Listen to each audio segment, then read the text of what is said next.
Hey, what's up guys? So OnePlus recently unveiled their 10,000 mAh power bank, which they are really excited about, and they did send me a unit to test out, and I've been using it for about a week, and I have a lot to say about this. So first impressions, this thing is gigantic. It's almost as big as the OnePlus One itself, which is a pretty big phone, but what astonished me was the weight. Although being so big, it's not that heavy. Compared it to the mAh Powerbank, which weighs like 250 grams and is too tiny in front of this one, this weighs like 225 grams and is such big. So that is quite amazing. That is because of the lithium polymer battery inside, which is a lot light, but I'll talk about that in the later part of this video. Inside the box you get the power bank itself wrapped in some plastic. You also get a micro USB to a USB cable used for charging the device. You also happen to get some literature if you really care about that. So this is a 10,000 mAh power bank, so that means that you can charge a 2000 mAh battery phone approximately 5 times. Not completely 5 times because there is some energy lost in heating, which is something that cannot be avoided, but just to give you an idea, on one complete charge of the power bank I charged one Moto G, one Xiaomi Mi 4i, and a 3-year-old iPhone 5, and I still had some juice left on the power bank. So that is pretty incredible, and that truly depicts that this power bank is really very capable. So the power bank itself is a very simple one. It has got no buttons on its surface. All it has got is some text, some LEDs, and some ports. So there are 2 USB ports, thankfully, for you to charge 2 different devices at the same time, which according to me is absolutely awesome. So these USB ports come in a rating of 5 volts and 2 amperes, the standard normal ratings that we always see. But if you've got a phone or a tablet that takes in an input of 1 ampere, this is going to charge them quite quickly than the normal charge, but I don't really suggest you doing that because in the long run it is quite harmful and it will ultimately decrease your battery life. So you might want to keep that in mind. Other than that, it has also got a micro USB port to take an input of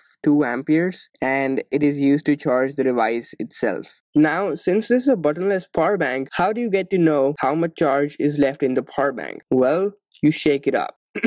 So all you gotta do is shake the power bank and this glows up the 4 LED lights found on the right hand side of the power bank, and each of which is probably symbolizing 25% of battery because that totals up to 100% when counted 4 times.